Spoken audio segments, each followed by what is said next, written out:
న్యాయం చేయమంటే అధికారులు నిర్లక్ష్యంగా వ్యవహరిస్తున్నారని ఆరోపిస్తూ ఓ వృద్ధుడు ప్రజావాణిలో వినూత్నంగా నిరసన తెలిపారు. అధికారులు నిర్లక్ష్య వైఖరి నశించాలని మెడలో బోర్డు తగిలించుకుని కలెక్టరేట్ ఆవరణంలో బైఠాయించాడు. జగిత్యాల జిల్లా పెడగపల్లి మండలం సంచర్ల గ్రామానికి చెందిన చెవుల మల్లయ్య తన ఇంటికి వెళ్లే దారిని గ్రామ సర్పంచ్ మరికొంతమందితో కలిసి కందకం తవ్వి మూసివేశారని ఆరోపించాడు. తన ఇంటికి వెళ్లే ముందు వెళ్ళేటప్పుడు కూడా ఇప్పుడు దారి లేదని కూడా సమస్యను పరిష్కరించాల్సిందిగా గత నెల ప్రజావాణితో పాటు జిల్లా ఎస్పీ కార్యాలయంలో ఫిర్యాదు చేసిన ఫలితం లేకపోయిందని ఆవేదన వ్యక్తం చేశాడు.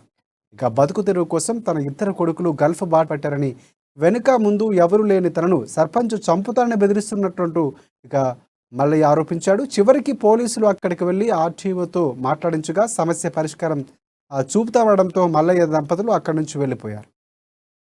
ఎవరు లేక సాగు మాకు 40 ఏళ్ళ ఇల్లు కొనుక్కొని జాగా కొనుక్కుంటే సాగు గోడ తవ్వంతా వరగట్టి పైపులు వాళ్ళు కొట్టి అక్కడ చేసి బిల్లు తీసుకుపోయి అక్కడ వాడేసి మా ఇల్లు తవ్వలేదు అని చిత్రహింస పెడతా మా సర్పంచ్ మా నంచార సర్పంచ్ ముగ్గురు ఎంబడి వేసుకున్నాడు.